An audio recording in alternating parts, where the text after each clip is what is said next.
সামনে পুজো, কিন্তু আসছে মা, তবু ভাসছে গা। মন ভালো নেই কৃষকদের।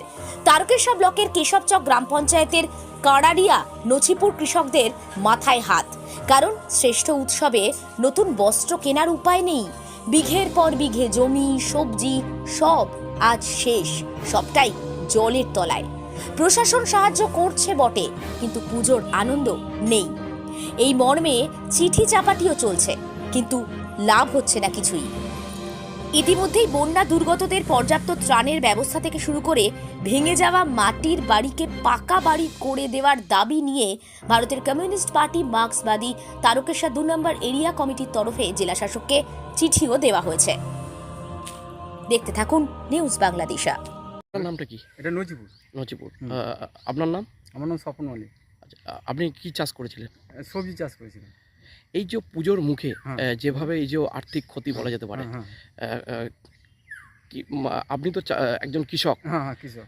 আপনি তো চাইছেন যে এই এই এই যে ফসল ফসল, থেকে সংসার চলুক, সে ভালো। হ্যাঁ, এই যে কি এই যে বন্যার জন্য যে ক্ষতিটা হলো, কি হ্যাঁ। বলবেন? কী করবো, কিছু তো করার নেই। সরকার যদি কিছু হেল্প করে করবে, তাছাড়া তো আর কিছু করার নেই। সেই হিসেবে কি চাষ করেছিলেন আপনি? আমি চাষ করেছিলাম, ধরুন ঝিঙে ছিল, হোঁপা ছিল, পটল ছিল, লাউ ছিল, মূলো বুনেছিলাম, বটবটি বুনেছিলাম। কতটা জমি চাষ করেছিলেন? মোটামুটি আমি সবজি চাষ করেছিলাম ধরুন বিঘে 2.5। সবটাই নষ্ট। হ্যাঁ, সবটাই নষ্ট হয়ে গেছে। সরকারের কাছে কি আবেদন করবেন? আবেদন করতে পারলে তো ভালো হতো, কিন্তু সরকার যদি হেল্প করে তো আরও ভালো হয়। নাহলে সব আমরা সামলাবো কী করে চাষ? পরবর্তী গেলে চাষ আছে, এবার সংসার চালাতে হবে। সংসার চালানো তো একটা সময় বিষয়। মানে খুব সমস্যা হয়ে যাবে। খুব সমস্যা হয়ে যায়। সমস্যা মানে সমস্যার মধ্যে পড়ে গেছি আমি বর্তমানে। এই সামনে একটা পুজো পুজো আসছে। আসছে, তাই পুজো আজ আর কী করে চলবে আমাদের মতন লোকের? বন্যা এত ক্ষতি হয়ে গেছে, আর হয়ে গেছে, কীভাবে সংসার চালায়?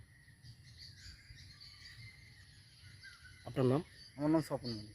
হ্যাঁ, স্বপন মালিক। নামটা কি? এই জায়গাটার নাম হচ্ছে নছিপুর। এটা হচ্ছে দত্ত দত্তপাড়া। বলছি আপনি কি কৃষক তো?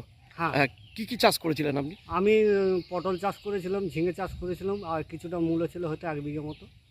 সবটাই কি জলে? হ্যাঁ, সবটাই জলের তলায় চলে গেছে।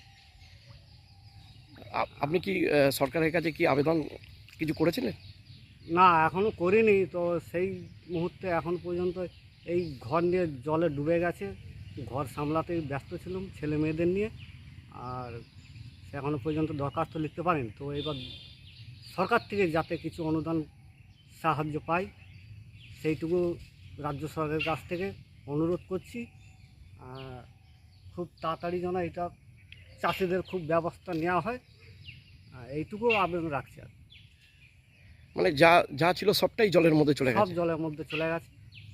মানে এইটার উপরেই তো নির্ভরশীল হ্যাঁ, নাকি? এটার উপরে চাষের আমাদের উপর? নির্ভরশীল চলছিল। ছেলে মেয়েদের খাওয়াবে কি, তাদের খাদ্য বস্ত্র বাসস্থান তাদের কি করে দেবো? সামনে এতখানি পুজো আসছে। পুজো এইটা নিয়ে আমরা খুব চিন্তায় আছি যে ছেলে মেয়েদের খাদ্য বস্ত্র বাসস্থান কী করে আমরা মুখে তুলে দিতে পারবো, সেই নিয়ে রাজ্য সরকারের কাছে অনুরোধ করছি যাতে চাষিরাকে একটু অনুদান কিছু গ্রহণ করে, সেই আবেদন সরকারের কাছ থেকে রাখছি।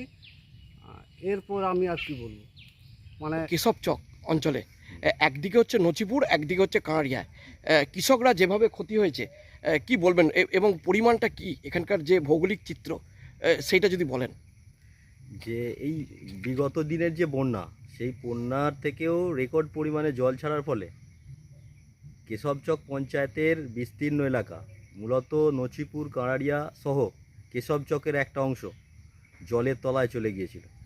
অন্যবারে যেটা আমরা বেশিক্ষণ জলটা স্থায়িত্ব থাকেনি, এবারে কিন্তু অনেকক্ষণ থাকার ফলে প্রায় 500 একরের মতো জমি ক্ষতিগ্রস্ত হয়েছে। মানে ধান এবং সবজি নিয়ে? ধান সবজি মিলিয়ে 500 একরের বেশি ক্ষতিগ্রস্ত হয়েছে। কিন্তু বিগত দিনের অভিজ্ঞতা থেকে আমরা দেখেছি যে রাজ্য সরকার এই এলাকার জন্য কোনো রকম ফসলের জন্য কোনো রকম বীমা দেয়নি। কিন্তু আমরা চাই, আপনাদের মাধ্যমেই আমরা বলতে চাই রাজ্য সরকারকে, এবং আমরা ডিএমের কাছেও অনুরোধ করেছি যাতে পর্যাপ্ত ত্রাণ পাওয়া যায়।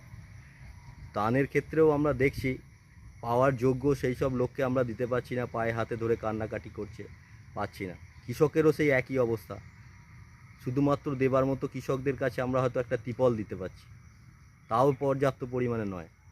তাহলে এই পরিস্থিতিতে দাঁড়িয়ে প্রতি বছর যদি বন্যা হয়, সেই বন্যার ক্ষতিপূরণ কিভাবে চাষি সহ্য করবে? ঋণের দায়ে জর্জরিত হয়ে যাচ্ছে।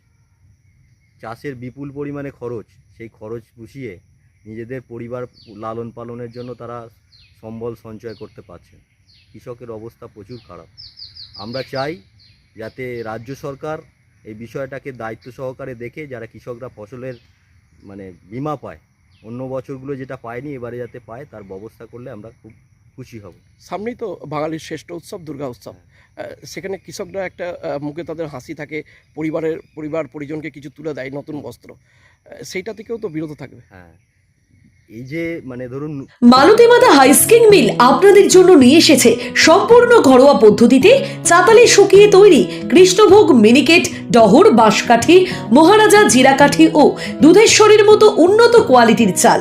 মালতীমাতা হাইস্কিং মিলে প্রোপাইটার পবন নন্দী ও জীবন নন্দী। ঠিকানা সুপারা, চাদুর, আরামবাগ, হুগলি।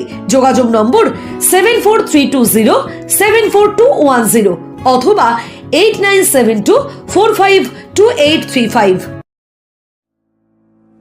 আরামবাগের রিভোল্ট বাইক শোরুম। মাত্র 20 টাকা খরচ করে ব্যাটারি চালিত বাইকে করে যেতে পারবেন 150 কিলোমিটার পথ। এই বাইকের গতিবেগ প্রতি ঘন্টায় 110 কিমি। শুনতে অবাক লাগলেও বাস্তবে সত্য, তাই দেরি না করে আজই চলে আসুন। কেনাকাটার উপর থাকছে আকর্ষণীয় উপহার ও ইএমআই এর সুবিধা। ঠিকানা রিভোল্ট শোরুম, আরামবাগ পারুল মোড়, হুগলি।